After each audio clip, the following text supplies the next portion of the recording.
ভাই একটা টিকিট দেন তো। আরে ভাই লাইন এসে দাঁড়ানলা। ছোট ভাই, এই জগলু যেখানে খাড়ায় ওখান থেকে লাইন শুরু হয়ে যায়। ভাই লাইনে আছে।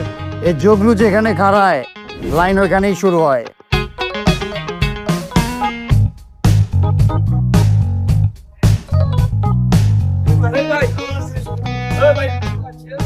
ভাই লাইনে দাঁড়ান।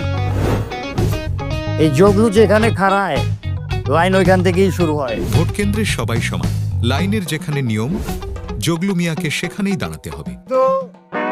তাহলে নিয়ম মেনে ভোট কেন্দ্রে প্রবেশের পর প্রতিবন্ধী, বৃদ্ধ ও অসুস্থ ছাড়া সকলকেই লাইনে দাঁড়িয়ে সুশৃঙ্খলভাবে ভোট দিতে হবে। গণতন্ত্রে সবাই সমান, নিয়ম মেনে লাইনে দাঁড়ান, নিজে ভোট দিন।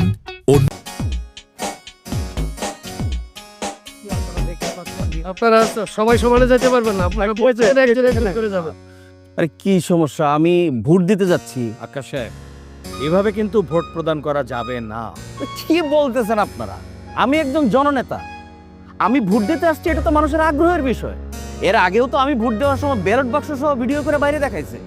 আপনারা যদি এরকম করেন কেমনে কি হবে? আকাশ সাহেব, ভোট কেন্দ্রের ভেতরে বা বাহিরে 400 গজ ব্যাসার্ধের মধ্যে ভোটার, ভোট গ্রহণকারী কর্মকর্তা, আইন শৃঙ্খলা রক্ষাকারী বাহিনী, নির্বাচন কমিশন অনুমোদিত সাংবাদিক, পর্যবেক্ষক, এছাড়া নির্বাচন কমিশনের অনুমোদিত ব্যক্তি ব্যতীত কেউ প্রবেশ করতে পারবেন না। কারণ নির্বাচনে ভোট প্রদান একটি গোপনীয় বিষয়। বুঝতে পেরেছেন ব্যাপারটা? কাজে আপনি ভোটটা কি আমার নাকি আপনার? ভোটটা যখন আমার, তখন সিদ্ধান্তটাও আমি নেব কাকে আমি ভোটটা দেব। হুমকি ধামকি, ভয় ভীতি কিংবা অর্থের লোভে আপনার স্বাধীন আর মূল্যবান ভোট নষ্ট করবেন না। যাকে আপনার পছন্দ, যে আপনার হয়ে কথা বলবে সংসদে, কাজ করবে দেশের জন্য, আপনি তাকেই ভোটটা দিবেন। অনেক কিছু জয় করেছেন, এবার ভয় ভীতি, লোভ এসব জয় করতে হবে। কারণ আপনার ভোটই গণতন্ত্র, আপনার ভোটই সরকার। তাই ভয় ভীতি জয় করে ভোট দিন নির্বাচনে।